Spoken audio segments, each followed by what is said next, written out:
आणि हो मी बघतो आणि तो गॉड लेवल माणूस आहे. प्रशांत दामले सारखा माणूस होणे नाही. प्रशांत दामले आणि भरत जाधव यांच्यासारखे नट होणे नाही, शक्यच नाही. मी रजनीकांत सरांचा एक सीन बघितला होता, त्याच्यात त्यांच्या तोंडात एक सिगरेट होती आणि तो लेजिट फाईट करत होता. पूर्ण फायटिंग सीन आहे, जवळजवळ 7 मिनिटाचा फायटिंग सीन आहे. तर त्याच्या गाडीला आग लागली आहे कशी तरी काय माहिती. त्यांनी ती सिगरेट पेटवली तशीच तिकडे आणि ही वॉज फायटिंग. हां पेटवली सिगरेट. तो फाईट करतो, त्याला मारता तो उडतोय, तोंडातली सिगरेट पडत नाही. बोलो डॅम यार.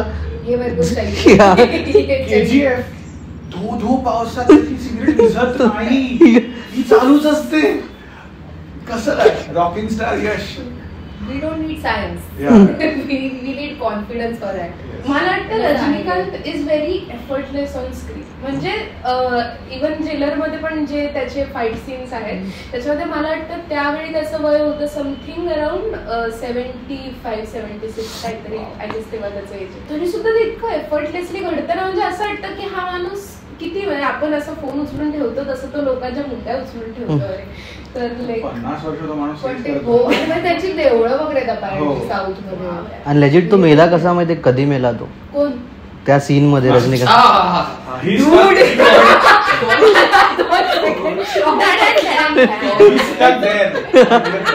मी माझ्या एंडिंग राहिला होता यार. सॉरी. त्या मूवी मध्ये रजनीकांत मेला कसा, त्या तोंडात सिगरेट पडली ना, खालती पडला ती, तेव्हा तो मेला. तोपर्यंत तो सिगरेट विजली नाही ती. नमस्कार, आज तुमच्या सगळ्यांचं स्वागत आहे. आणि आज मी खूप खुश आहे की ऑडियन्सना आमचे पॉडकास्ट आवडतात की नाही माहित नाही, पण गेस्ट आमच्याकडे खूप येतात. आज पहिल्यांदाच आमच्याकडे 2 स्त्रिया आलेल्या आहेत आणि एकाच एपिसोड मध्ये 2 गेस्ट पण माझ्या मते आपण पहिल्यांदाच केलं आपण. त्यामुळे गायत्री आणि रेणुका दोघींचं खूप स्वागत आहे. तर आम्हाला सांगा की तुम्हाला मराठीत कविता करायची प्रेरणा कुठून मिळाली? सो बेसिकली मी कविता वगैरे फार कधी असं केलेलं नाहीये. एकदा कधीतरी असं झालेलं शाळेत असताना, आपण सेम शाळेत होतो, सरस्वती सेकंडरी स्कूल. येस. जे जिज्ञासा आणि ते जे मॅगझिन होतं त्याच्यासाठी एकदा असं प्रयत्न केला होता की काहीतरी लिहूया आणि ते लिहिलं वगैरे. मग तेव्हा नवीन ते प्रबोधिनी वगैरे प्रकार शाळेत चालू झाला होता. तो एकदा आता कळतं त्याला वाचन अभिवाचन वगैरे सगळं म्हणतात ते. एकदा ते वाचून वगैरे दाखवलं and I got trolled like anything. म्हणजे मला असं खूप वाटलेलं की आपण असं छान लिहिलंय, मनापासून लिहिलंय. It got published also. म्हणजे ते आहे मॅगझिन वगैरे सगळं आहे. पण जेव्हा मी प्रत्यक्ष परफॉर्म केलं तेव्हा ते इतका घाणेरडा रिस्पॉन्स मिळाला होता मला. म्हणजे आय कुड हिअर पीपल, हा मग कर ना, हा मग जा असं सगळं बोलताना. तर म्हटलं कविता तर नाही बाबा, आपल्याला जमत नाहीये. And I thought somehow friend सर्कलमध्ये बोलता बोलता की आपल्या जोकवर हसतात लोक. सो आय थॉट की this is something that I could try. So मला चिल झोन मधल्या गोष्टी आवडतात. सो मला स्टँडअप्स आणि हे सगळं आवडतं आणि मी खूप वर्ष ते बघतीये. सो मी आता आपण जिथे भेटलो बोलपटचा ओपन माईकला तिथे आय फायनली सेड की नाही आपण करूया. आणि मी तिलाच पहिले पाठवलं होतं. सो ते केलं. तिथे I would say decent response होता. खूप छान वाईट काही नाही बोलणार. थँक्यू. हेच ऐकायचं नाही प्लॅन केलं ते पहिल्यांदा केलं. आणि आता मला असं कुठेतरी वाटतं की I can try. Me recently एक खूप मोठा करिअर शिफ्ट पण केला लास्ट इयर आणि त्या सगळ्यामध्ये आता कुठेतरी असं वाटतं की हे करायला मजा येईल. आणि मराठीत थोडंसं रिपिटेशन काही काही ठिकाणी मला वाटतं की ते होतं की जे हिंदीत झालंय किंवा इंग्लिशमध्ये कुठेतरी झालंय तेच लोक काही ठिकाणी करतात, सगळेच नाही. आय वुडंट से सगळेजण तेच करतात. म्हणजे आता बायका बोलताना पिरियड्स किंवा लोकल ट्रेनच्या पलीकडे विषय आहेत बोलायला, खूप विषय आहेत. हा म्हणजे मी ऐकलं पण हे लोकांना बोलताना आणि मला पण ते वाटतं असं की इफ आय सपोर्ट फेमिनिझम तर I should treat them also equally. No म्हणजे मला जर वाटतं की मला इक्वल ट्रीट केलं पाहिजे तर मी एखाद्या पुरुषाला इक्वली ट्रीट केलं पाहिजे. मी मदत केली पाहिजे गोष्टींमध्ये, मी कामं केली पाहिजेत. मी असं ब्लँकेटली नाही म्हणू शकत हे जड हे तू उचल कारण तू पुरुष आहेस. मग मी काय फेमिनिझम प्रमोट करतेय. सो त्या विचारातनं म्हणून मी प्रयत्न केला. आणि मला स्वतःला गोष्टी ऐकायला वाचायला आवडतात म्हणून मी म्हटलं सांगून बघूया. It's about it. नाही, पण इन माय केस मी कायम लहानपणापासून मी खूप बडबडी आहे. हा, सो मला बोलायला खूप आवडायचं लहानपणापासूनच आणि अजूनही आवडतं. पण मला वाटतं स्टोरी टेलिंगचं जे काय थोडंसं एवढंसं स्किल असेल तर ते मला माझ्या आई वडिलांकडनं आलं. कारण की आई बाबा दोघं एका साखर कारखान्यावरती राहायचे, सेम साखर कारखान्यावरती, पण त्यांचं पण अंतर खूप होतं वयामध्ये. So they didn't meet. पण ते इव्हेंच्युअली अरेंज मॅरेज झालं, सगळं झालं. आणि आता रोज त्यांचं डिनर टेबल कन्व्हर्सेशन इज दिस की तुला माहितीये का त्याचा तो मुलगा होता, तो ह्या गल्लीत राहायचा वगैरे वगैरे. आणि मग ते मला त्यांच्या लाईफ मधल्या त्या सगळ्या स्टोरी खूप खूप रंगवून सांगतात. आणि मग तिथूनच कुठेतरी तो इंटरेस्ट आला की सांगितलं पाहिजे, बोललं पाहिजे. मला आठवतंय त्या ओपन माईकला तुझी स्टोरी मला खूप आवडली होती. आणि कारण लाईक शी सेड ती एका वेगळ्या झोन मधली होती.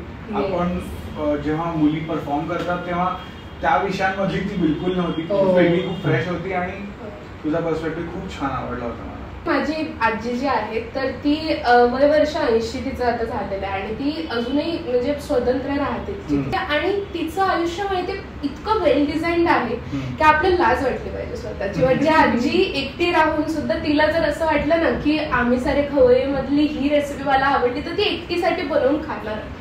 सो इतकं तिचं आयुष्य सॉर्टेड आहे. म्हणजे की सकाळी उठणार, वॉकला जाणार, नाश्ता बनवणार आणि हे सगळं ती आता 7-8 वर्षांपासून जगते. आणि I feel this is very good. कारण की at the age of 80 also she is very fit. हे तर आहेच. आणि त्या व्यतिरिक्त एवढ्या गोष्टी पाहिल्यात आयुष्यामध्ये वगैरे वगैरे. सो माझी आजी विस्कीच्या ग्लासमध्ये दही लावते. तिला आय डोंट थिंक तिला अजून माहिती की तो विस्कीचा ग्लास आहे, पण ठीक आहे. सो ती त्याच्यामध्ये ते दही लावते. ती रोज ते खाणार कारण की ते तिला आवडतं म्हणून. डॉक्टरने पथ्य दिलीत की नाही हा विषय खूप लांबचा आहे. आणि मला वाटतं की खूप छोटं ऑब्झर्वेशन आहे ना हे की एखादा माणूस कसा स्वतःला हील करायचा 10 पद्धतीने प्रयत्न करत असतो. प्रत्येक जण काही ना काहीतरी करतो. मी लहान होती ऍक्च्युली, 10-12 वर्षांची असेल. आणि तेव्हा ना नुकतंच बाजारामध्ये ट्रॉपिकानाचं ते मोठं मिळायचं आठवतं ते टेट्रा. सो त्याची नुकतीच अशी क्रेज आली होती. बाबा ते लिची, ऍपल वगैरे ते फ्लेवर आणायचे. आणि तेव्हा अलाउड नव्हतं मला की असं एक ग्लासवर प्यायचं वगैरे. तर ते असं थोडंसं कपात काढून घ्यायचं मला औषधासारखं. तेव्हा मी ठरवलेलं मोठी झाली ना की मी एक पॅक एकटी घेऊन एका सिटिंग मध्ये पिणार आहे. आणि मी ते केलं. आणि I swear it healed a very good part of like की येस फायनली मी हा पिलेलं. Gayatri is a foodie. Gayatri can eat and drink her emotions. Definitely मी पण आय सपोर्ट दॅट. बिलकुल कंट्रोल नाही केला पाहिजे. जे खायचंय जितकं खायचंय. माझे ऑफिस मधले सगळे मला ब्लेम करतात की आम्ही बॅड इन्फ्लुएन्स.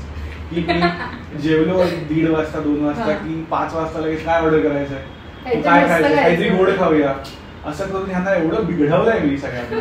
आणि जिथे जातो तिथे म्हणजे ऑफिसेस माझी बदलली आहेत, सवय नाही बदलली. मी माणसांना बदललं तिकडे. ऍटलीस्ट त्यांनी ऑन कॅमेरा अग्री तरी केली ती गोष्ट की तो बिघडवलं. बदलणार थोडीच. मला जसं ते टेट्रापॅकचं होतं तसं केकचं पण होतं की एका वाढदिवसाला एवढी लोक केक खातात. यार तुमच्या वाढदिवसाचा केक येतो आणि पण लोक असे अर्धाच्या वर केक संपवतात. मला असं माझा बर्थडे तुमचं काय आहे. सो मी ठरवलेलं की मोठी होऊन मी केक पण खाणार. एक अख्खा एकटी चॉकलेट केक. आणि सर मी 2 वर्षांपूर्वी खाल्ला 1/2 किलोचा डच ट्रफल चॉकलेट केक. मी एकटीने बसून खाल्ला. तो एका सिटिंग मध्ये नाही खाल्ला.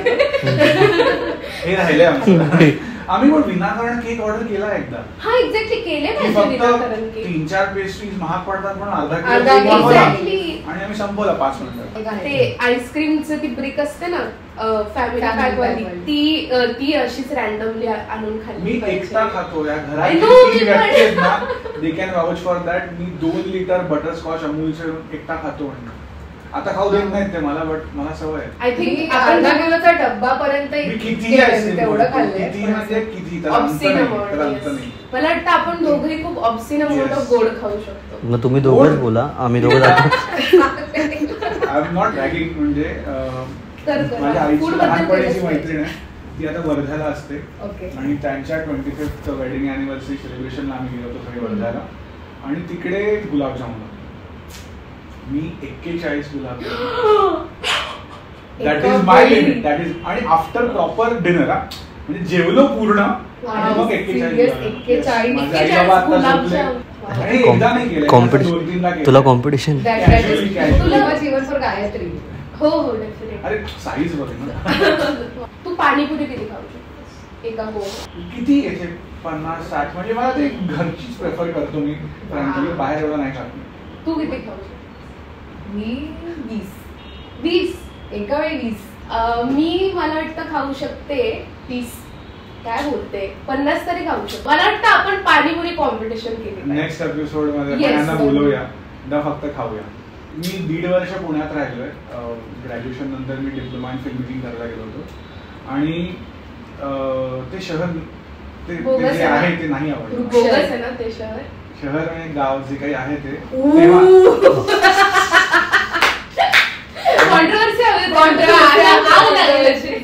आणि मी इतका फ्रस्ट्रेट झालो होतो 13 वर्षांपूर्वी, नाही 12 वर्षांपूर्वी तिकडे मी कविता लिहिली मोठी पुण्यावरती. पुण्याच्या फ्रस्ट्रेशन. ठाणे विरुद्ध पुणे. हो. Oh God. I was so frustrated की इथे का आलोय. आणि तिकडे ट्रॅफिकला शिस्त नाहीये बेसिक. लोक गाडी ठोकतात आणि स्माईल करतात. म्हणजे मी शिवी कसं देऊ ना समोरची जर का व्यक्ती स्माईल करणार असेल तर. आपलं काय अपब्रिंगिंग आहे, लागेच शिव्या. आपलं अपब्रिंगिंग आहे, आपलं अपब्रिंगिंग आहे की आपण शिव्या. हे पण सगळं तुम्ही दोघं ठरवतात की हा कल्चरचा पार्ट आहे, ही अपब्रिंगिंग आहे.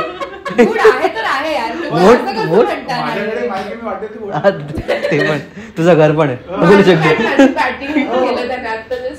सो तिकडे नॉर्मलाइज आहे, लोक घाणली गाडी चालवतात. मला ते शहर कधीच नाही आवडलं. सेम शहर. आता शहर पण बोलायचं आपण. गाव करू शकतो. कल्याण शहर म्हणतात तर पुणे म्हणूच शकतो आपण. रिक्षावाले मागे लिहिलेलं कल्याण शहर, डोंबिवली शहर असं म्हणू शकतो.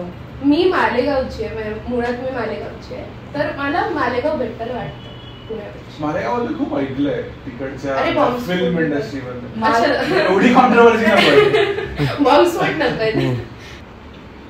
मला आता गायत्रीकडनं स्टोरीज ऐकल्यावर मालेगाव मालगुडी डेज इक्विव्हॅलंट वाटायला नाही तसं काय. कारण तशाच ती एक स्टोरी सांगते विषय काय मालेगावचा. ओके, तर संपूर्ण भारतामध्ये आपल्या ज्या त्या नावांच्या पाट्या असतात ना म्हणजे रस्त्याच्या वगैरे, तर त्या इंग्लिश किंवा हिंदी किंवा स्थानिक भाषेनुसार असतात.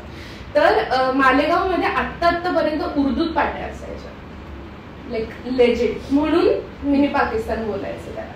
आणि सिरियसली लेजिट अशी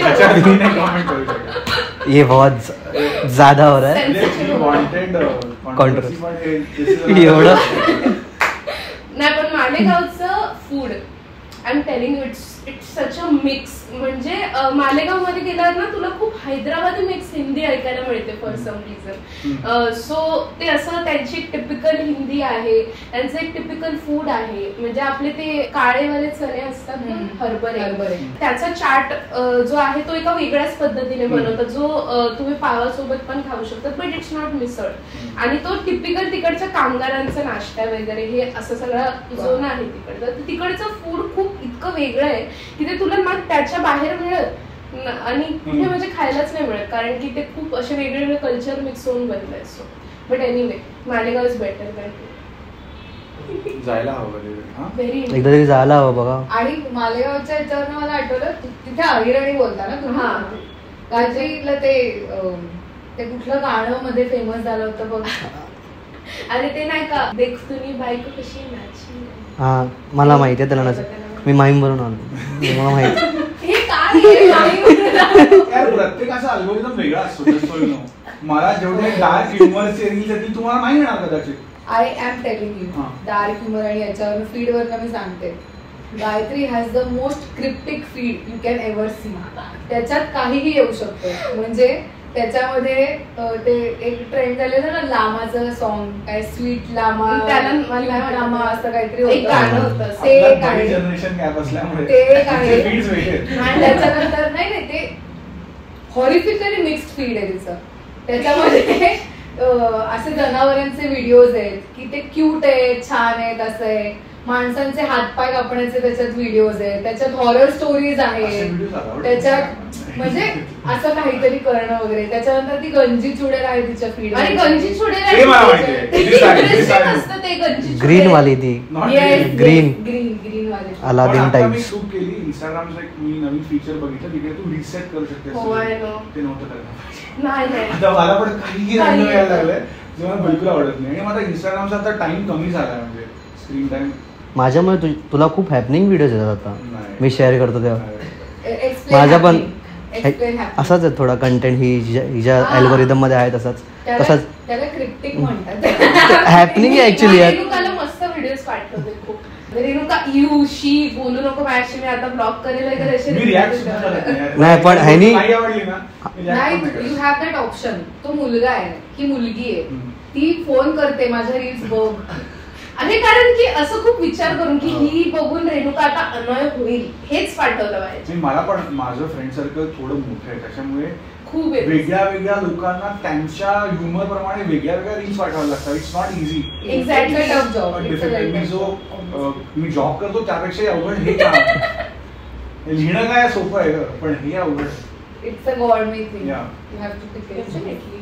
आता ह्याच्या फेवरेट व्हिडिओज आहेत ते असतात ना ते चिखलात नाचतात पोरं आणि सबस्क्राईब करा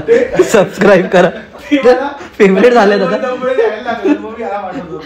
फेवरेट नाहीये पण तुम्हाला पाठवतात खूप इंटरेस्टिंग. काय काही करत नाही ते तिघं काही करत नाही तिघं चिखलात फक्त नाचतात. चिखलला जी रेती असते ती नदी किनारी समुद्र किनारी कुठेतरी असतात ते वाळू असते. छपरी मुलं असतात ती गावातली मुलं असतात ना गावातली मुलं असतात ती नाचतात अशी डोकं टाकतात पूर्ण मड मध्ये. प्लीज सपोर्ट कधी कधी पूर्णपणे जमिनी खाली असतात आणि असे करतात फक्त. ते बघायला फक्त मजा येते. बाई आहे अशी गरीब झोपडी मधली बाई आहे ती कॅमेरा बघते साफ साफ प्लीज मैं गरीब हूँ मुझे फॉलो करो लाईक करो. पण याचा काय संबंध आहे काय गरीब आहे मला फॉलो करा काही नाही. आणि त्याच्यावर मिलियन्स ऑफ लाईक्स असतात. Exactly millions of likes. आजकाल आपल्या देशात लोक काहीही कॉन्टेंट कंझ्युम करतात. तुम्ही काहीही द्या. मी एका साऊथ इंडियन मूवी मध्ये असा एक डायलॉग आहे हिंदी डब केलेला गरीब आहे चिक्की खा असं काय. गरीब आहे मी गरीब आहे मी तर चिक्की खातो समथिंग ऑन दिस लाईन. त्याच्यावर मला ते रिलेट झालं की मी गरीब आहे नंतर माझा चिक्की खातो. साऊथ इंडियन मूवीज हा पण मला मस्त मूवीज. तुम्ही बघितल्यात कोणत्या अशा आवडत्या आहेत तुमचे? तो मला ऍक्टरचं नाव आठवतंय मास नावाचं. अरे सकाळीच टाकलं मी ते ती एक रील टाकली मी की ती आम्ही कॉलेजमध्ये सगळ्या ग्रुपने पिक्चर बघितलं होतं. आता मला त्याचं नाव हिंदुस्थानी योद्धा नाव आहे त्याचं. आणि त्याच्या टाइमलाईन्स इतक्या फक्टअप आहेत म्हणजे तो चालू कुठेतरी प्री इंडिपेंडन्स एरामध्ये चालू होतो. त्याच्यात त्या घोड्यावरती वगैरे आहेत सगळे असं सगळं आहे. त्याच्यानंतर तो अचानक फ्युचर मध्ये आता करंट एरात येतो. मग तिकडची परत गरिबी मास मध्ये डायलॉग आहे ना मैं अनाथ हूँ मुझे एक निवाला खिला दो. Best best best. जेव्हा मी ह्याने पाठवलेली कॉपी अप्रूव्ह किंवा प्रूफरीड नाही करत वाचत नाही तेव्हा हा ते म्युझिक वाजवतो.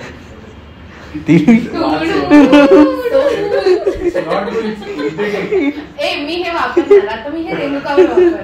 प्रूफरीड केलं पाहिजे या टायमावरती यार. मी सिनियर आहे ना मला वेळ लागतो ना मला काम असतात. हे कामात येतो बोलला त्याची रिएक्शन खूप काम बघितलं जे काम असतात ना ते रील पाठवायचे. अरे ही बोलली ना की साऊथ इंडियन मूवीज मी पाहिलाय. मला असं झालं की हा आता काहीतरी मस्त एखादी मूवी डब्ड पाहिलाय तुम्ही सगळे डब. मग तू जेन्युअनली अशी कोणती आवडली ना तुला अशी बघण्यासारखी अशी वाटली ना? बघणार काय आहेत रे पण ते सगळेच सांगतात म्हणजे चांगल्या गोष्टी सगळेच सांगतात. म्हणजे एक तरी सांग मला तरी आवडेल की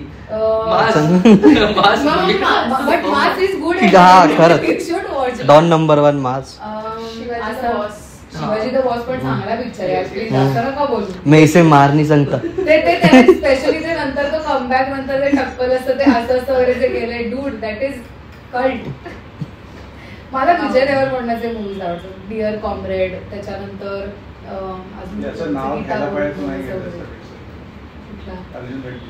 अर्जुन रेड्डी. ओ कारण तू म्हणालीस की तू फेमिनिस्ट नाहीयेस, सो आय वाज होपिंग. नाही मी फेमिनिस्ट आहे, पण I am not a male bashing feminist की पुरुष मेले पाहिजेत असं फेमिनिझम नाहीये माझं. साऊथ इंडियन पिक्चर्स वरनं या आठवड्यात पुष्पा येतोय. पुष्पा 2 आणि त्याची तिकीट एवढी महाग आहे. मी अजून पहिला नाही बघितलं. तुझा कोणता? मी रिग्रेट केलं की मी का थिएटर मध्ये नाही गेलो. It's that good.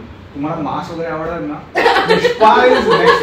नाही ब्रो, अरे खरं पुष्पा मास इज मास. अरे इतका होता ब्रो यार तो. We can talk about mass bro. पिढी म्हणेल की पुष्पा विल नाही पुढची पिढी पण मासच होते. मास नसेल बघितलं त्यांनी म्हणून. बाहुबली सरप्राइझिंगली मी पार्ट 1 थिएटर मध्ये पाहिला होता, पण मी तेव्हा MBA करायला ओडिसाला गेलो होतो.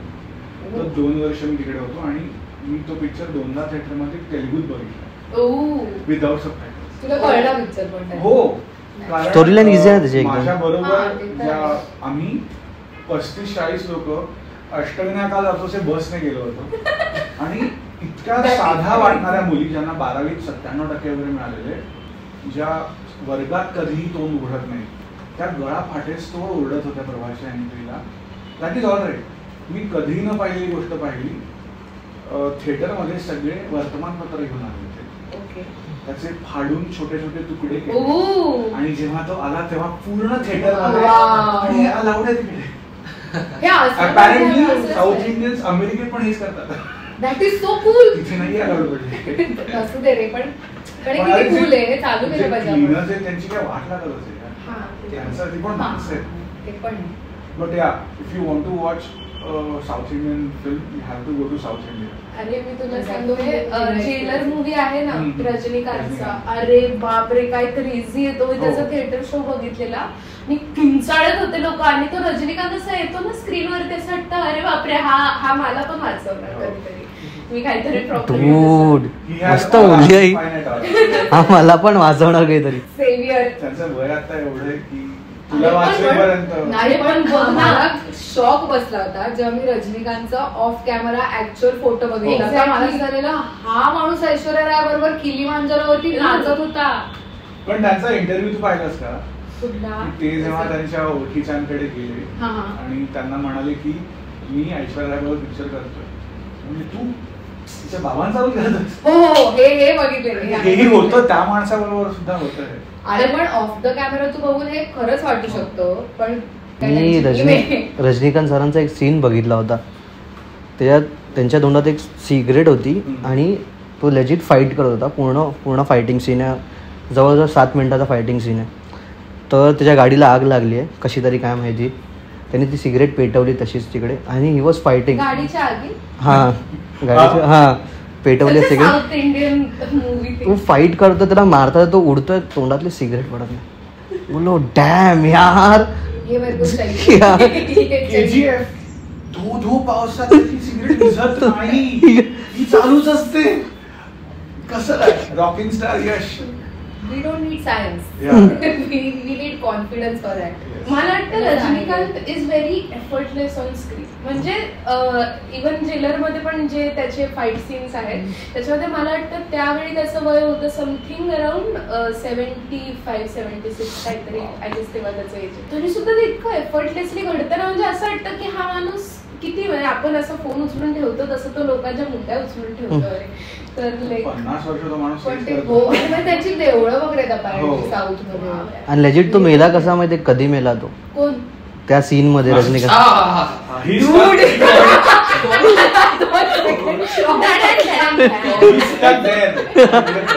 मी माझ्या एंडिंग राहिलं होतं यार. सॉरी.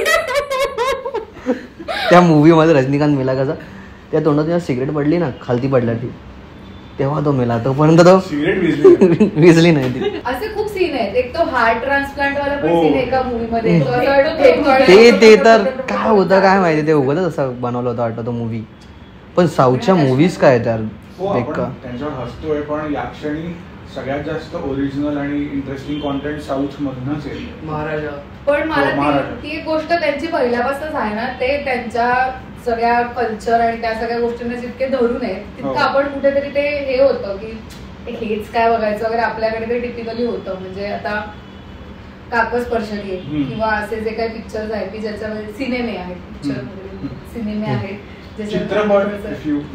हा तेही झाले. ते त्याच्यामध्ये जे दाखवलं गेलं ना त्याला कुठेतरी हेच बघायचं का किंवा हेच का करायचं किंवा तो हो पण ते प्रेशर एक खूप येतं ना. म्हणजे मराठी सिनेमांबद्दल तरी मी प्रॉमिनेंटली ऐकले की अरे कॉन्टेंट ड्रिव्हनच असला पाहिजे का, म्हणजे ते आपण हे का प्रेशर घ्यायचं. तो एक मास एंटरटेनमेंट याच कारणामुळे कधीच महाराष्ट्रातनं कोणी पॅन इंडिया सुपरस्टार नाही होऊ शकला, कारण आपण फक्त कॉन्टेंट करतो आणि मासले पण बनवतच. एक्झॅक्टली. म्हणजे मला तर माऊली वगैरे पिक्चर पण ते खूप आवडलंय भारी. तर काही असं हे नाहीये खूप काही सोशल मेसेज किंवा हे काही दिलं नाहीये, पण जे केलं दॅट इज मला तर मजा येते. विटा फेकतायत मारतायत वगैरे थिएटर बघायला मजा येते यार. का नाही करायचं मराठी हिरोजने ते. म्हणजे मला एक गोष्ट खूप प्रॉमिनेंटली वाटते की जे आपल्याला हा फरक जाणवतो ना साऊथ इंडियन याच्यामध्ये आणि मराठी आणि प्लस बॉलिवूडमध्ये काही प्रमाणामध्ये, मला असं वाटतं की साऊथ इंडियन लोक किंवा तो रिजनच अख्खा जो आहे ना तो कलेच्या प्रेमात आहे. म्हणजे ऑडियन्स तिथे कलेच्या प्रेमात पडलेला आहे. म्हणून पिक्चर आल्यावरती ते जे सेलिब्रेट करणं आहे किंवा त्या हिरोला दुधाने अंघोळ घालणं पोस्टरला, because they love that art no matter how it is. Mass entertainer असू दे नाहीतर एखाद्या हृदयम सारखा मल्याळम मूवी पण असू दे, नाहीतर काही मूवी आहे. आपल्याकडे सध्या किंवा आधीपासूनच एकंदर कलाक्षेत्र जे आहे ते ऑडियन्सच्या प्रेमात. म्हणजे ऑडियन्सला आवडेल का, ऑडियन्सला रुचेल का, म्हणून आमची कला सॅक्रिफाईस झाली तर चालेल. सो त्याच्यामुळे आपल्याकडे जी आपणच इतक्या ऑडियन्सच्या प्रेमात आहे ना की आपण विचारच करत नाही की आपल्याला काय द्यायचं त्यांना. सो त्याच्यामुळे मग ते कंटेंट इव्हेंच्युअली पण आहेत असे खूप असे डायरेक्टर आहेत ते त्यांना जशी मूवी बनवायची जशी बनवतात. आता मी रिसेंटली मूवी बघितला कोर्ट करून, काय मूवी आहे. म्हणजे तू असा मूवी आहे की एंडिंग म्हणजे एंडिंग कधी तुला मूवीची कळणार नाही, पण तो मूवी असा चालू होतो की तू बघावा कधी काय कोणता सीन. एकदम सिम्पल मूवी आहे. म्हणजे असं पण नाही की अशी कटशॉट कोणती स्टोरी टेलिंग मोठी होते की एक नॉर्मल गोष्ट आहे, ती गोष्ट फक्त त्यांनी सांगितली दॅट्स इट स्टोरीमध्ये कोर्टमध्ये. आणि पण एवढा चांगला मूवी आहे पण तो चालणार नाही, कारण आता मराठी ऑडियन्स असं आहे की तू मराठी मूवी कोणती देतोस त्याला, तर त्याच्यामध्ये आता बॉलिवूड थोडा तडका कमर्शियल शेट खूप आता ऑडियन्स प्रिफर करते. ते माहिती नाही का, पण हे जर साऊथ इंडियन बनवतं तर ऑडियन्स ते पण प्रिफर करते. आता ऑडियन्सला नक्की काय हवं आहे, मराठी ऑडियन्सकडून मराठी मूवीजकडून हवं आहे की कमर्शियल पाहिजे, आणि साऊथकडून हवं आहे की तुम्ही चांगला काहीतरी स्टोरी लाईन द्या. नाही रे, पण असं एकत्र सगळ्या असणाऱ्या गोष्टी पण चालतात. म्हणजे आता झिम्मा आला पहिला दुसरा दोन्ही जे आहेत ती खूप अशी काय म्हणू शकतो, म्हणजे ते वुमेन स्टोरीज डॉमिनेटिंग आहेत त्याच्यामध्ये, पण त्याच्यात कुठेही जबरदस्ती तुला बायकांचा पर्स्पेक्टिव्ह घुसडलाय, काहीतरी मुद्दाम असं हायलाइट करतायत जे नाहीये ते बनवलंय किंवा काही असं नाहीये. बरं अशा कमर्शियल गोष्टी काही आहेत. म्हणजे it is shot outside India. पूर्ण त्यांनी लंडनमध्ये दोन्ही मूवीज लंडनला शूट केले आहेत. त्याच्यात गाणी आहेत, नाचले आहेत, सगळं आहे त्याच्यामध्ये. But it is steel a very wholesome movie. म्हणजे त्याच्यात गोष्ट पण छान आहे, त्यातली पात्रही इतकी मस्त आहेत. म्हणजे आणि मी दोन्ही ते सिनेमे माझ्या आई बरोबर बघितले. सो माझा एक वेगळा पर्स्पेक्टिव्ह असू शकतो, पण माझ्या आईच्या एकचा पण पर्स्पेक्टिव्ह अरे किती मस्त, हे किती छान दाखवलं. कारण ते जे आहे काही पात्रांचं जसं दाखवलं की नाही मग मी नवऱ्याला विचारूनच जाईन, पण मग मी ठरवलंय. मग तुम्ही जे निर्मिती सावंतचं ते जे पात्र आहे त्यांचं निर्मिती त्यांचं की तुम्ही नाही म्हणलात नाही तर बरं होईल, पण ठरलेलं आहे आणि हे जे सगळं. सो ह्या पद्धतीच्या ज्या गोष्टी आहेत ना या खूप अपिलिंग आहेत, कारण यात खोटं नाहीये काही. हे खरंच होतंय. मला माझ्या घरात या गोष्टी होताना दिसतात किंवा माझ्या आयुष्यामध्ये मला अनुभव येताना दिसतात. पण हे मला पडद्यावर बघताना त्यातलं ते आपण ड्रॅमॅटिक लिबर्टी म्हणूया तीही घेतलीये, पण त्यात खरंही आहे. सो हे जे आपण कुठेतरी म्हणतो ना म्हणजे कमर्शियलायझेशन व्हावं, पण अगदीच प्रत्येकच पिक्चर सिंगम नसू शकतो किंवा प्रत्येकच पिक्चर हा जसं तू कोर्ट म्हणालास किंवा अजून हिंदीतला आर्टिकल 15 घे, which are very heavily socially driven movies. सगळेच सिनेमे तसे नसू शकतात, पण याचा अर्थ सगळ्या ऑडियन्सला तेच बघायचे असे नाहीये. कारण आता तर आपल्याकडे कॉन्टेंट बघायला एवढे प्लॅटफॉर्म्स आहेत, मूवीज म्हण, सिरीज म्हण किंवा टीव्हीवरच्या सिरीज म्हण. टीव्हीवरती तर मला वाटतं आता पात्र कमी जनावरं जास्त आली आहेत. काय नाग झाले, अजून हत्ती उंट बिंट पण सगळे आलेच असतील मला वाटतं. नाग तर किती मला वाटतं 8-10 सीझन वगैरे होत आले त्यांचे. चालली आहे पण ती सिरीज. हा म्हणजे सगळंच बघतायत लोक. आणि मला शॉकिंग वाटतं कधी कधी की सगळ्याच गोष्टीला सगळीकडेच ऑडियन्स आहे, पण मग आपण कुठेतरी फक्त इंडस्ट्रीवरती ब्लेम न करता किंवा फक्तच हे तुम्ही ऑडियन्सचा विचार करायला पाहिजे किंवा ऑडियन्सने फक्त तुम्ही चांगलं देत नाही म्हणून आम्ही चांगलं बघत नाही. तर हे बऱ्याच निर्मात्यांचे हेही प्रॉब्लेम्स आहेत की तुम्ही बघत नाही यात सिनेमे. हा ते खूप असे नाटकांना हा खूप मोठा प्रश्न आहे. मी स्वतः आता इंटर कॉलेज पासून थिएटर केले की मला आजही नाटकं बघायला आवडतात. आम्ही नाटकांसाठी कामही करते किंवा बघायला मला प्रचंड आवडतात. तर आपण नुसतं म्हणणं की चांगला कॉन्टेंट आला पाहिजे, पण तो आल्यानंतर आपण किती कन्झ्युम करतो. म्हणजे आता हे थोडंसं परत कदाचित हे खूप ऑफेन्सिव्ह वाटू शकतं काही लोकांना, पण जितक्या आत्मीयतेने आता साऊथचे सिनेमा लोक बघतात तितकं मराठी सिनेमांकडे बघत नाही आहेत लोक. नवीन सोडून दे, जुनेही बरेच खूप सुंदर सुंदर सिनेमे आहेत. म्हणजे अगदी जैत्रे जैतमोहन, चौकट राजा म्हणून बरेच असे सिनेमे येऊन गेलेत, ते जाऊन बघत नाहीत आपली लोक. आपल्याला क्रेज जास्त हॉलिवूडमध्ये 80sचे सिनेमे कसे होते किंवा साऊथचे जुन्या त्याच्यात ह्या विषय झाले, असं झालंय तसं झालंय, ह्याचं कौतुक आपल्याला खूप जास्त आहे. ते असावंच, पण आपलं कौतुक आपण कधी करणार. जे जे सगळ्यात मोठं कारण मला वाटतं की जसं ती म्हणाली की सेलिब्रेट करतात किंवा ते आपलं जे आहे त्याला धरून आहेतच ती लोक, शिवाय बाहेर जातात आता. कारण साऊथ कडनं आता इथे येणारे ऍक्टर्स जे आहेत ते वाढायला लागले, पण त्यांचे हे ऍस्पिरेशन नाही की मला हिंदीत काम करायचं. बऱ्याच लोकांचे जर तू इंटरव्ह्यूज बघशील तर आम्ही हैदराबादमध्ये खुश आहोत, आम्ही आमचे सिनेमे बनवतोय, आम्ही तो सिनेमा ग्लोबली कसा जाईल ह्याच्यासाठी प्रयत्न करतोय. They are not dying to work in Hindi cinema. आणि त्याच्यामुळे ते ज्या ठिकाणी पोहोचले, एक्झॅक्टली राजामौली वगैरे, तिथे आपण नाही पोहोचू शकत. कारण आपण आपल्या भाषेलाच तेवढं प्रगल्भ नाही केलंय, आपल्या आर्टला तेवढं मोठं नाही केलंय.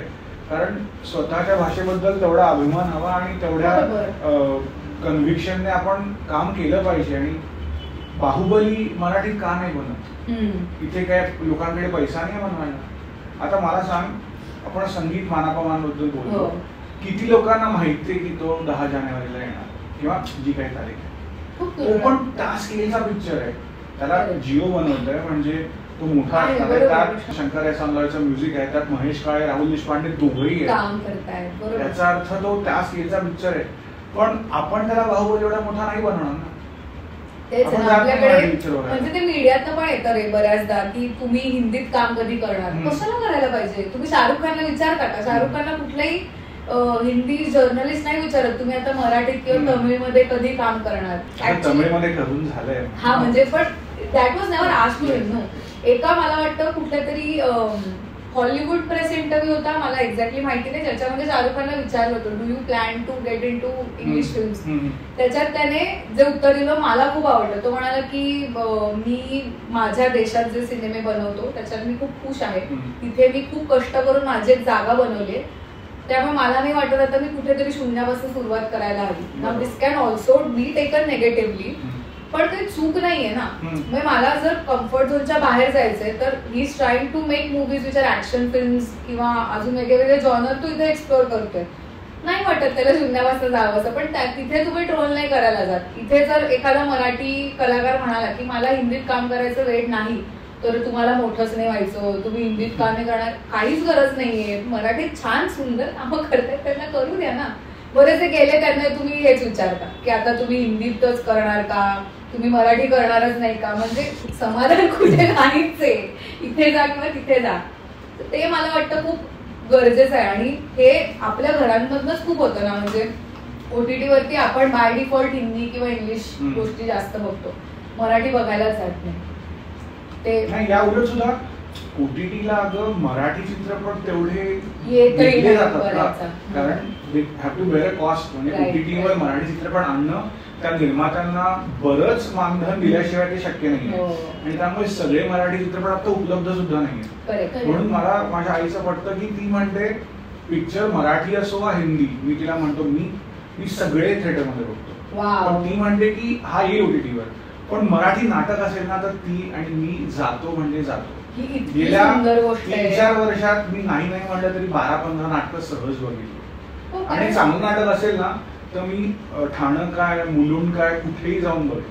पण खूप सुंदर गोष्ट आहे माहितीये. कारण आता ते मी थोडंफार, मी काही निर्माता वगैरे नाही अजिबात, पण मी काही लोकांची चर्चा ऐकणं आणि हे सगळं झालं ना, नाटकाचा प्रेक्षक म्हणजे तो मिडल एज जो आहे ना तो बदलतच नाहीये, तो बदलणार पण नाही ना आपण जोपर्यंत ते कल्चर पुढे नेत नाही. आता मी कारण मी ठाण्यातच राहते, मला गडकरी रंगायतून ऍक्सेसेबल होतं, सो माझ्या आईला ती आवड होती की मी बघायला पाहिजे किंवा जे काय असेल. So I was fortunate in that terms. मी वयाच्या 5व्या-6व्या वर्षापासून नाटकं बघितली, बालनाट्य मी खूप बघितली. म्हणजे प्रत्येक सुट्टीत, दिवाळी असेल किंवा उन्हाळा असेल, जे जिथे जी नाटकं दिसतील ती सगळी आम्ही बघायला जायचो. असं अगदी घरनं डबे बिबे घेऊन जायचो. तर तेव्हापासून ते कल्चर आहे माझ्याकडे, जे मराठी माणसांकडे बऱ्यापैकी होतं आधी. आता ते हळूहळू कमी व्हायला लागलंय, म्हणजे काही कारण असेल त्याला.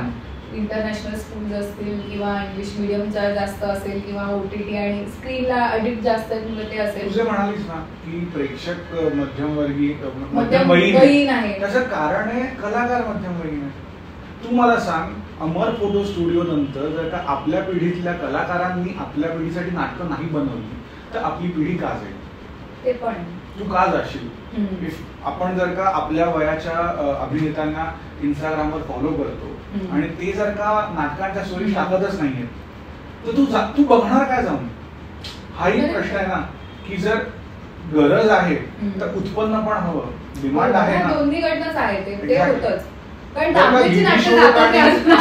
आणि हो मी बघतो आणि तो गॉड लेवल माणूस आहे. प्रशांत दामले सारखा माणूस होणे नाही. प्रशांत दामले आणि भरत जाधव यांच्यासारखे नट होणे नाही, शक्यच नाही. पण मला सांग, त्यांच्या पिढीला मग त्यांचा वर्ग आहे. हो प्रश्नच नाही.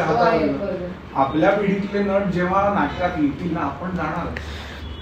मुद्दा तोच आहे की त्यांना वाटतं की नाटक हे तेवढं इकॉनॉमिकली व्हायबल नाहीये, त्यांना तेवढं त्यात नफा दिसत नाही.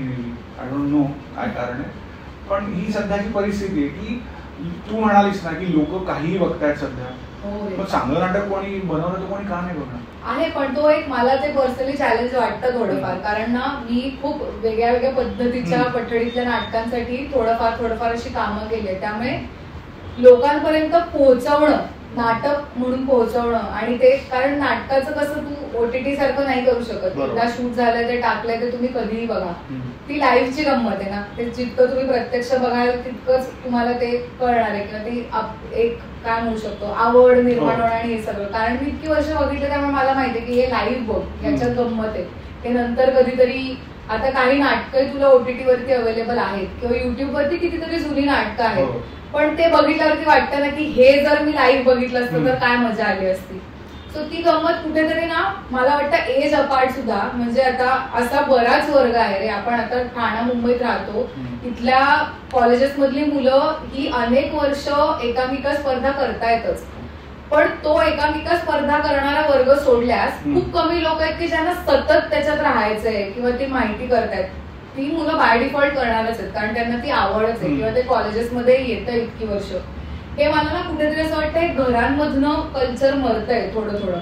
म्हणजे आता क्षितिज पटवर्धनांनी लिहिलेलं एक बालनाट्य झालं आजीबाई जोरात नावाचं. माझी आई आणि माझी मावशी माझ्या भाच्याला त्याला घेऊन गेल्या ते नाटक बघायला. तो मला नाही बघायचं होतं ऑफकोर्स, कारण त्याने खूप बघितलं नाही. त्याला फोर्सफुली ऍक्च्युअली नेलं की नाही चल बघ, ते त्याने एकदा बघितलं आणि आता त्याला आणि नाटकं बघायचे. सो ही पण जी पिढी आहे ना, आपण तरी एका पॉइंट पर्यंत आता आहोत की चांगलं दिसलं की बालनाट्य काय हे माहिती असणार आहे. कारण मी लहान असताना मला आठवतंय माझा एक खूप चांगला मित्र राजू तुलालवारांच्या जंतर मंतर पुढं बिलंदर नावाच्या बालनाटकात होता आणि मी ते पाहिलंय.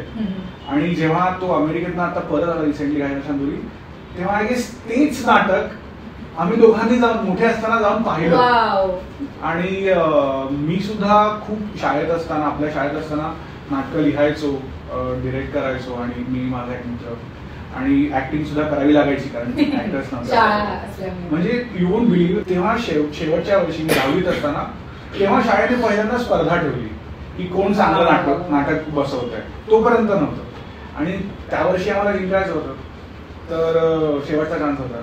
मी माझ्या खूप जवळच्या मित्राला काहीही ऍक्टिंग येत नसताना त्याला नाटकात घ्यायचं म्हणून भारताच्या प्रतिनिधीतली एक ओळ दिली की तुझी एक ओळ आहे ती म्हण. असे 10 लोकांना उभं केलं, प्रत्येक जण एक ओळ म्हणणार, तो तिघी विसरला.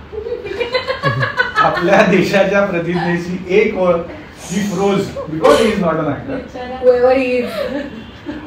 पण नाही, eventually we ended up winning. आम्ही आमच्या 2 बॅच ज्युनियर वर्गाला हरवलं. Good job. आणि त्यानंतर सुद्धा बालनाट्यात ना माझी एक मैत्रीण होती लहानपणी, तिच्या नाटकात मी बॅकअप म्हणून गेलो होतो. वा वा. हसरी मुले नावाचं नाटक होतं. अच्छा. प्रोड्युसर कोणी आठवत नाही मला, पण मी स्टेजवर गेलो होतो. आणि स्टेजवर एक फिलिंग वेगळं असतं. तू जे कॉलेज एकांकिका म्हणालीस ना, पुण्यात ती एक खूप चांगली गोष्ट आहे.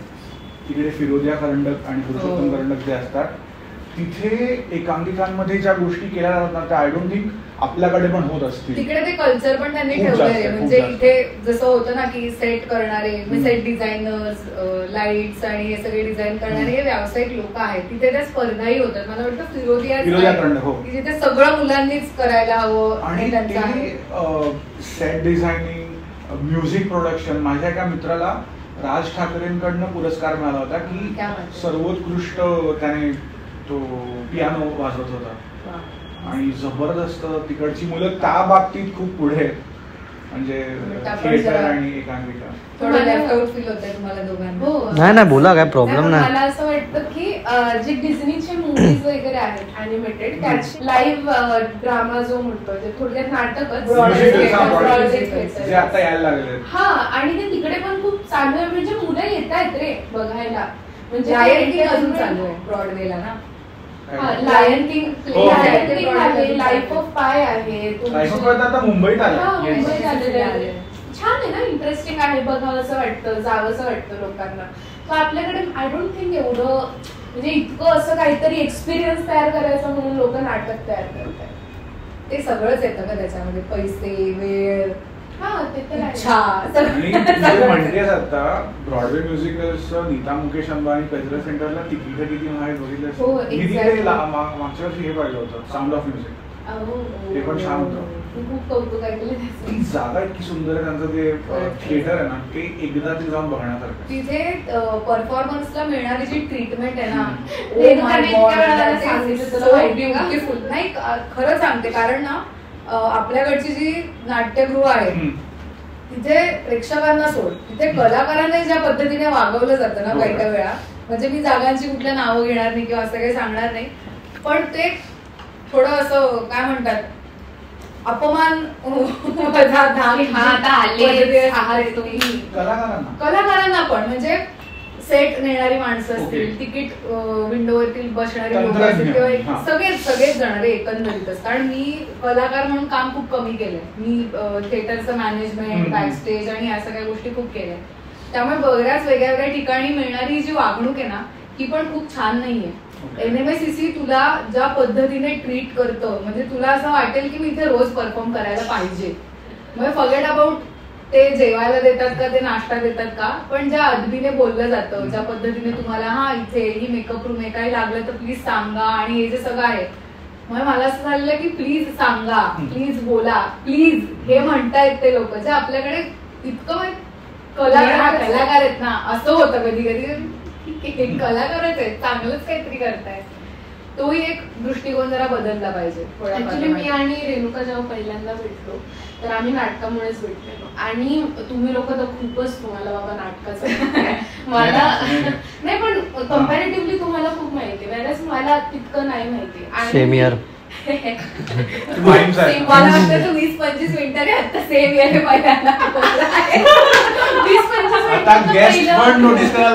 काय बोलू नाटकावरून यार, काय बोलू नाटकावरून. तू आतापर्यंत किती नाटकं बघितली? एकच बघितलं, तेव्हा मित्राचं होतं. कुठलं नाव? नाही आठवत नाही मला. तू पर्पजली बघायला जात नाहीस का? कधी जुळूनच नाही आलं काय? नाही कधी जुळूनच नाही आलं. असं नाही की नाही, आमच्या रस्त्यांवरती नाटकं होतात ना,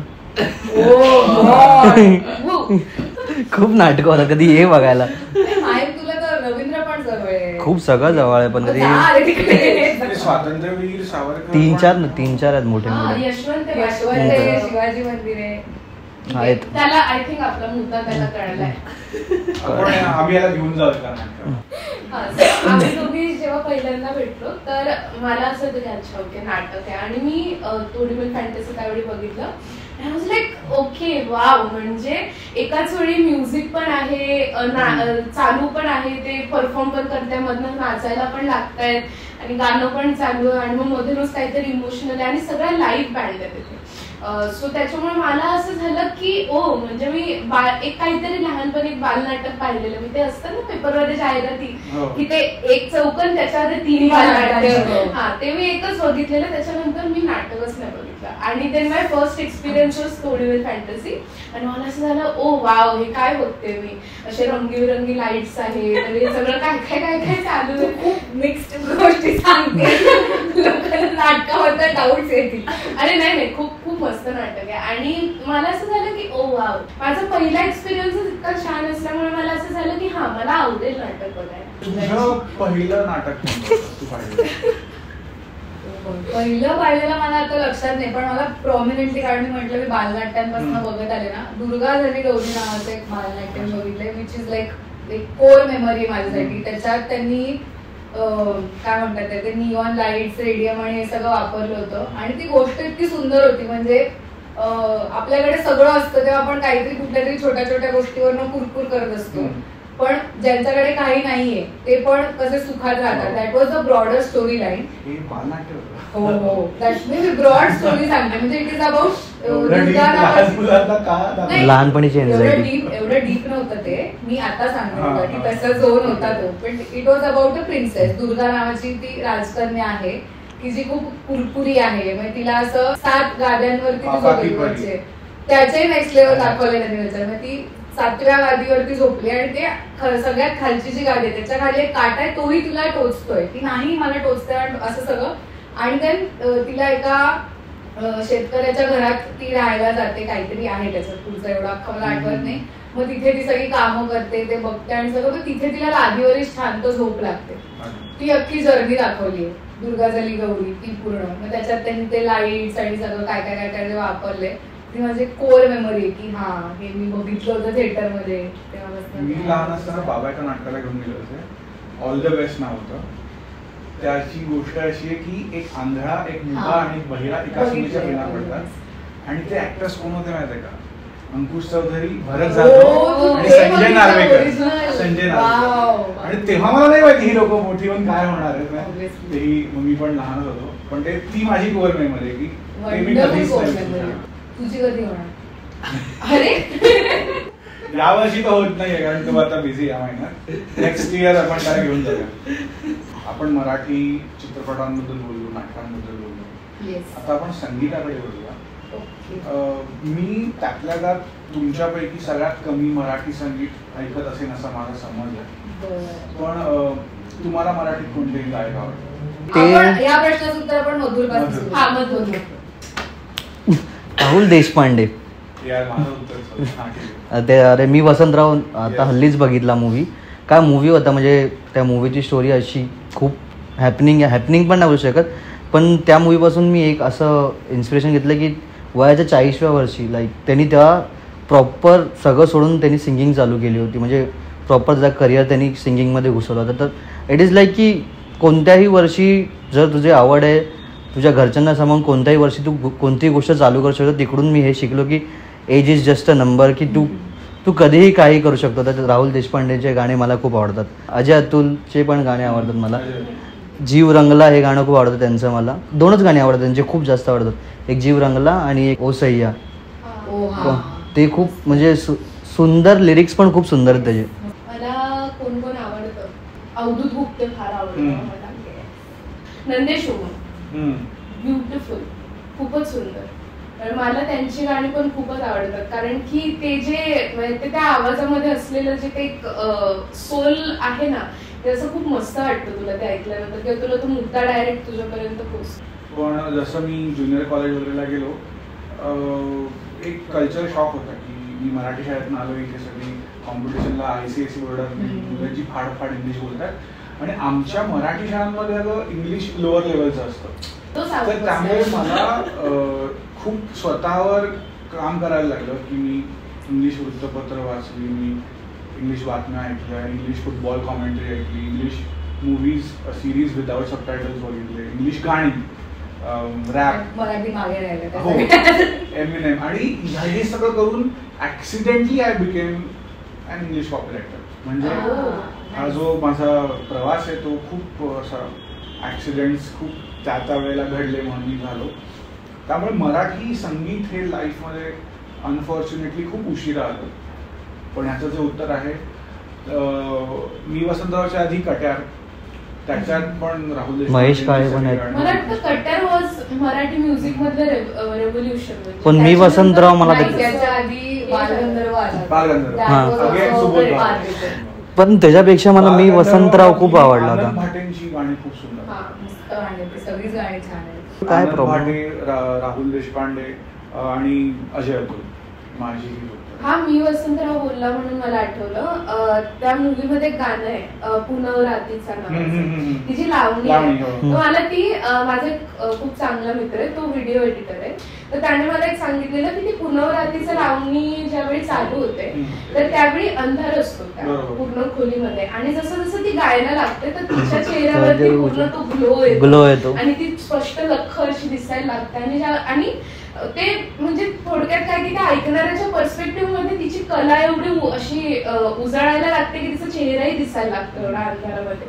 आणि मग नंतर ते ज्यावेळी ती लावणी संपते त्यावेळी तो लाईट परत डिम होतो आणि ते अंधारात जाते. ही एक गोष्ट मला त्या मूवी मध्ये एवढी लक्षात आहे की किती छोटीशी गोष्ट आहे, किती छोटी डिटेल आहे आणि किती सुंदर पद्धतीने त्यांनी दाखवली. मला वाटतं निपुण धर्माधिकारीनेच डिरेक्ट केलेलं मास्टरपीस. म्हणजे मी तो थिएटरमध्ये दोनदा बघितला. माझी आई फ्लेक्स करत होती की तिने वसंतरावांना लाईव्ह ऐकलंय, आता आपल्या हातात नाही येते, पण मी त्यानंतर राहुल देशपांडेंना लाईव्ह ऐकलं. आणि आय मस्ट सजेस्ट की प्लीज एकदा तरी, जर तुम्ही मराठी असाल आणि तुम्हाला कान असतील, प्लीज जाऊन त्यांना ऐका. घेई छंद मकरंद लाईव्ह ऐकणं. मी तर कसं ऐकलं माहितीये, ज्यावेळी कट्यार काळाजत घुसली मूवी आली त्याच्यानंतर त्यांचा म्हणजे दोघांचा, महेश काळे राहुल देशपांडेचा नाशिकमध्ये एक परफॉर्मन्स होता ज्याच्यामध्ये त्यांनी एकत्र पूर्ण तो शो केला वगैरे, आणि मी त्या शोला गेलेली पहिल्यांदा. आणि I square what an experience. म्हणजे तुझे ते मराठीमध्ये म्हणतात ना की जीवाचे कान करून ऐकणे, असं जीवाचे कान करून ऐकले लोकांनी की किती सुंदर गाता येतं. लाईव्ह ऐकणं एक्सपिरियन्स वेगळा. आणि एक गमतीशीर किस्सा, सॉरी, की जेव्हा आपल्या देशात नॅशनल अवॉर्ड अनाऊन्स होता ते तुम्ही कधी पाहिले नसाल, कारण ते पाहण्यासारखे नसतात. एक माणूस प्रेझेंटेशन मध्ये वाचून दाखवतो की ह्या पिक्चरला ह्या कॅटेगरीमध्ये हे अवॉर्ड. तर मी एका प्रोडक्शन हाऊस मध्ये होतो आणि मी त्या कामानिमित्त बघत होतो की त्यांच्या कोणाला मिळालाय का. तर तेव्हा त्याने best playback singer male Rahul Deshpande announce केलं, आणि न्यूज आउटलेट्सनी पिकअप करायच्या आत मी राहुल देशपांडेंना ट्विटरवर डीएम केला की अभिनंदन राष्ट्रीय पुरस्काराबद्दल, आणि त्यांनी रिप्लाय केला. That is my memory. What is your biggest star किंवा celebrity interaction? हे बघा, तुम्ही आमच्या पॉडकास्टवर आला आणि तुम्हाला हे करायचं असेल तर आय कॅन गो ऑन. मला काही थांबता येत नाही, पण Akshay Kumar. So the reason I started working in films is Akshay Kumar, obviously. कारण मी लहानपणापासून त्यांचा खूप मोठा चाहता आहे. एकदा केसरी नावाचा पिक्चर आला होता आणि मी बुकमायशोवर एक फॉर्म भरला. मला त्यांच्या स्पेशल प्रीमियरची तिकीटं मिळाली, आणि तेव्हा माझी गर्लफ्रेंड होती, तिला मी सांगितलं होतं की प्लीज वेळेत ये, खूप मोठी गोष्ट आहे, मी रिलीज व्हायच्या आधी बघतो हा पिक्चर. ती नाही आली. मी एकटा गेलो पिक्चरला, पुढा पिक्चर बघितला. पिक्चरच्या शेवटी अक्षय कुमार आला आणि दॅट वॉजंट एक्सपेक्टेड. म्हणजे तो आला आणि मी खूप लांबून त्याला बघितलं, माझ्याकडे व्हिडिओ अजूनही आहे. पण तेव्हा मी ठरवलं की या माणसाला मी एकदा तरी भेटणार, ते माझ्या लाईफचं गोल होतं. याआधी मी जेव्हा पुण्यात होतो तेव्हा बाबांच्या ऑफिसमध्ये तो शूट करायला आला होता, बॉम्बे सेंट्रल डेपोमध्ये, आय गेस बेबी किंवा हॉलिडे कुठं तरी. तेव्हा मी पुण्यात होतो. मी ठाण्यात असताना पुण्यात एका मित्राच्या कॉलमध्ये तो आला होता, तेव्हा पण भेट नव्हती झाली.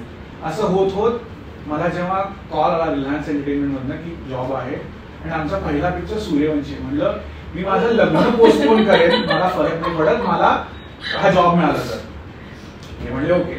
पण फॉर्च्युनेटली कोविडमुळे पिक्चर पोस्टपोन झाला, लग्न वेळेतच झालं माझं. अभिनंदन. तो मी काम केलेला पहिला पिक्चर होता. मी कॉपीरायटर होतो, त्याच्या सगळ्या कॉपी सोशल मीडियाच्या मी लिहिल्या त्या पिक्चरचे जे काही. आणि तो अक्षय कुमारचा शेवटचा सगळ्यात मोठा हिट पिक्चर होता. पण तो भेटला का? तर झालं काय, दुख. पिक्चर होता, पण अनफॉर्च्युनेटली तो पिक्चर खूप आधीपासून बनवून तयार होता. सो पिक्चरच्या क्रेडिट्समध्ये माझं नाव नाही.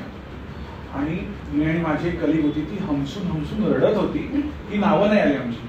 मी म्हटलं ठीक आहे, आता आपल्या हातात काही नाही आहे, that is past, I should move on. मग दुसऱ्या दिवशी मला त्याने ऑटोग्राफ केलेला एक पोस्टर मिळाला सूर्यवंशीचा, तुम्हाला दाखवेन नंतर. आणि ह्यानंतर 3-4 दिवसांनी ना प्रमोशनल ऍक्टिव्हिटीसाठी तो येणार होता EW मार्केटला. आणि मला फोन आला की तू आत्ताच्या आत्ता निघ, कदाचित तुझी भेट होईल.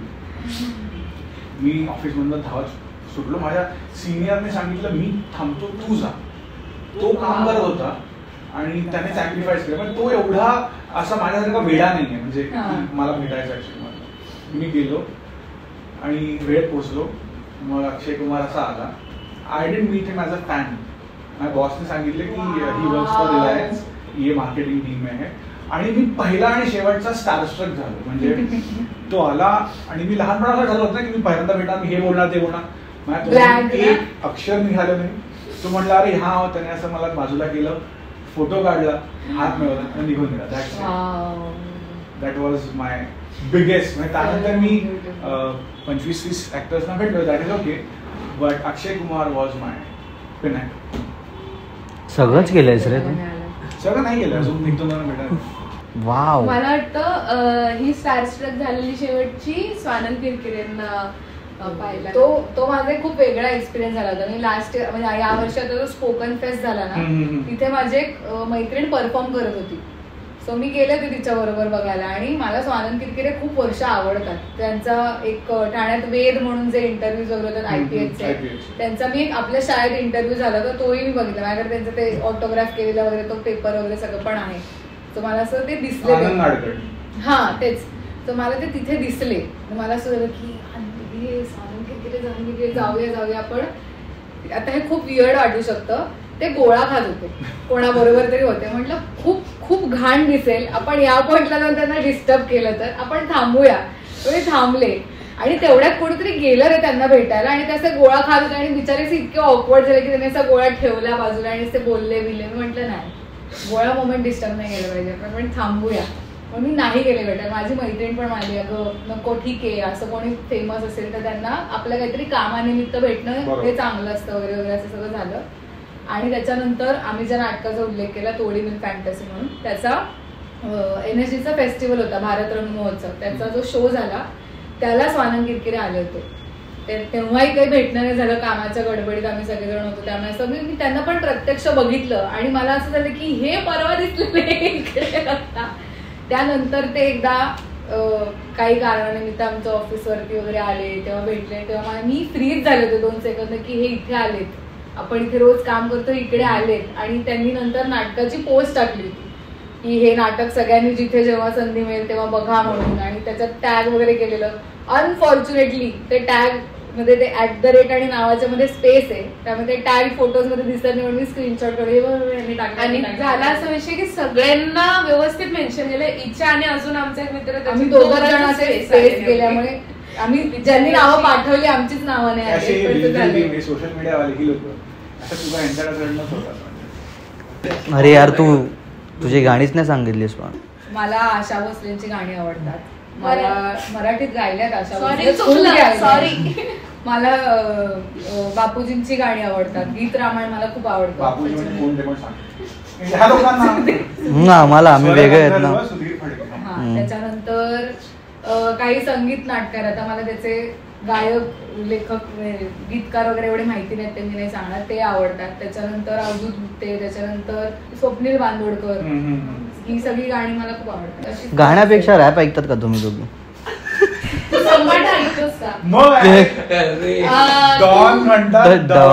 तू याच्या ऐकतोस श्रेयस सागवेकरचे? नाही, मी नाही, त्याचे नाही ऐकत.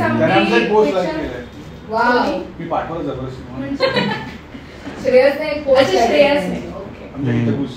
तो मस्त रॅपर आहे. जो ना एक गाणं आहे आपलं, सॉरी रॅप आहे, गडबड नावाचं. गडबड छान आहे, उद्धट छान आहे, ते ऐक. मस्त. रॉक्सन पण चांगला रॅपर आहे, मराठी रॅपर. खूप शिवाय देतो रे.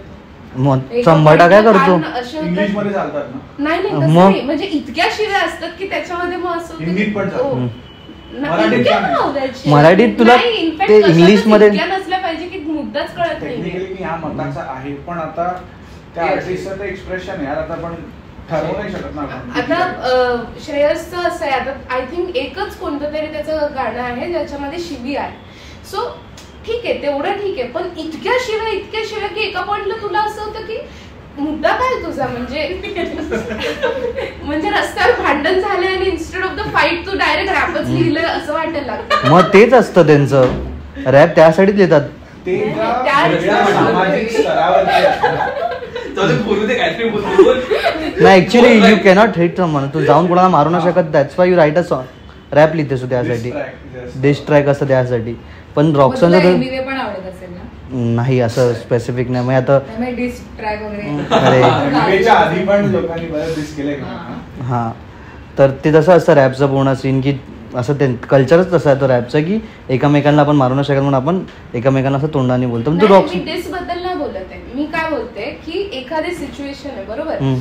आता मला वाटतं गडबड मध्येच येते वाक्य की गाडीवर फोन वाजतो 4दा, मी किती वेळा थांबणार, बरोबर, अशी अशी. घरगुती कार्यक्रम A+. प्रोमोमध्ये टाका हे गायत्रीचा किती- अरे यार, मी ठरवून आलेली माहिती, मला खूप घाणेरडी सवय, मी खूप असं चुकीच्या शिव्या देते कधी कधी. मग तू शिव्या देऊ शकत, शिव्या ऐकू का नाही शकत गाण्यांमध्ये? नाही, तो मुद्दा नाहीये. मग रे Agree, agree. हा मग सुंदर हा मुद्दा. नाही, शिव्या ऐकूच शकते किंवा देतात, ठीक आहे, दॅट्स फाईन. माझं म्हणणं हे आहे की एक म्हणजे तू ते ज्यावेळी एक्सप्रेस करतो आहेस त्यावेळी त्याच्यामध्ये शिव्या टाकणं इट इज देअर चॉईस. मी हे म्हणते की मला ते एका पॉइंटला असं होतं की अरे खूपच शिव्या होतात, थांब जरा, म्हणून ते आर्टिस्ट मला तितके नाही आवडत. बट बाकी दीज आर व्हेरी पॉप्युलर मग पीपल. अनुराग कश्यपने मी चित्रपटात शिवाय नाही वापरल्या. माझं म्हणणं आहे की प्रमाण असलं पाहिजे ना का पण त्याचं. ते आपण कसं ठरवणार? तो ते एक्झॅक्टली मला कोणावरती काय बोलायचं आहे हा. आणि माझा राग आहे, तर माझ्या रागाच्या हिशोबाने मी सगळं लिहिणार ते. नाही, ज्याला वापरायचे आहेत त्याने वापरावं, माझं काही म्हणणं नाही. I am saying that it is my हा, प्रेफरन्स obviously, की बरोबर. मला तो म्हणजे मला ते आर्ट समजून घेताना कुठेतरी ते कसं होतं की oh this is too overwhelming for me. म्हणजे इव्हन तो मलाही सवय आहे शिव्या देण्याची किंवा काय, पण मला असं वाटतं की एका पॉइंटला ते अति झालं ना की मग तो मुद्दा कुठेतरी बाजूला राहतो आणि मग डोकं त्याच्यातच अडकायला लागतं. हा माझा वैयक्तिक प्रॉब्लेम आहे, पण आय थिंक इट्स फाईन. म्हणजे आता जर समजा त्याचा आर्ट चांगला नसतं तर तो एवढा पॉप्युलर झालाही नसता आपण ना. बोलतही नसतो त्याबद्दल. हा एक्झॅक्टली, तर तो पॉप्युलर झालाही नसता. पण त्याची छान गाणी पण आहेत विदाउट शिवाय, म्हणजे 2-3 शिव्या आहेत त्या गाण्यांमध्ये. ते गाणं पण चांगलं आहे. छान गाणी सल्तनत. शिवरामच्या 2-3 सल- शिव्या. महान महान महान. याने एक ऐकवलं होतं, त्यात नव्हती शिव म्हणलं, "ओरे काय?" तू संबाटा ऐकतेस? संबाटा. संभाळा एक दोन आले तर शिवा नाही आहेत. हा, मग संबाटा ऐकते तर संबाटा तर खूप घाण, म्हणजे खूप अशी त्याला टेन्शन आलं हो, की हो. याच्या खूप- तोंडातनं भस्कन काहीतरी निघेल. पण खूप आता- असे बोलतो तो. नाही, मी म्हणते ज्यांना टाकायचे त्यांना आणि टाका, तिचं मला नाही बरोबर आवडत आहे. ते. तिला ते नाही आवडत. मी लोकं जेवढं लिहितात देतो तुम्ही ना. ऐकू कशाला एवढं. मराठी रॅप बद्दल भाडीपने जेव्हा ते लाईव्ह फॉर्मॅट होता त्यांचा कास्टिंग काउचा, तेव्हा 2-3दा मी त्यांचे बरेच शोज लाईव्ह बघितले. 2-3दा त्यांनी मराठी रॅपर्सना आणलं होतं, त्यांना एक प्लॅटफॉर्म दिला होता आणि ते बऱ्यापैकी सोशल इश्यूजवर रॅप करत होते. त्यात बिलकुल शिव्या तो हा नव्हत्या. होता तेजित नावाचा. 100 RBH आत्ता आलाय. नाही भाडिका सोबत असं बोलू नकोस ग, तो खूप हा खूप ऑफेंड. हे बघ, त्याचा विषय आला खूप. व्यक्त होतं त्याला. असं नाही की बघ कसं आहे की इंग्लिश रॅप ऐकतेस त्यात तर तुझे ऐकतेस त्यापेक्षा खूप घाण शिव्या असतात. पण ते कसं आपण तू महाराष्ट्रीयन आहे आणि तू मराठी रॅप ऐकतेस तर तुला ते आवडत नाही त्या शिव्या, कारण का तुला समजतात त्या शिव्या. आता तू हे इंग्लिश शिवी ऐकशील कोणती जी बारमध्ये बसत नसेल, म्हणजे बार्स असतात एक रॅपमध्ये, त्याच्यामध्ये बसत नसेल, ती शिवी खूप घाण असेल, तर मिनिंग खूप घाण असेल, पण तुला समजणार नाही, पण तुला ते गाणं आवडेल. तू महाराष्ट्रीयन आहे म्हणून तुला ते स्पेसिफिकली तुझं एक असं मत आहे की शिव्या नको आणि हे नको ते नको. ऐकलं पाहिजे अजून काही. सो आय थिंक आपण खूप वेगळ्या वेगळ्या विषयांवर चर्चा केली आणि वी आर सरप्राईज की आम्ही जेव्हा तुम्हाला बोलवलं होतं आम्हाला खरंच माहित नव्हतं हा एपिसोड कुठल्या दिशेने जाणार पण खूप छान दिशेने गेला असं आमचं मत आहे. तुमच्या दोघींशी बोलून खूप मजा आली.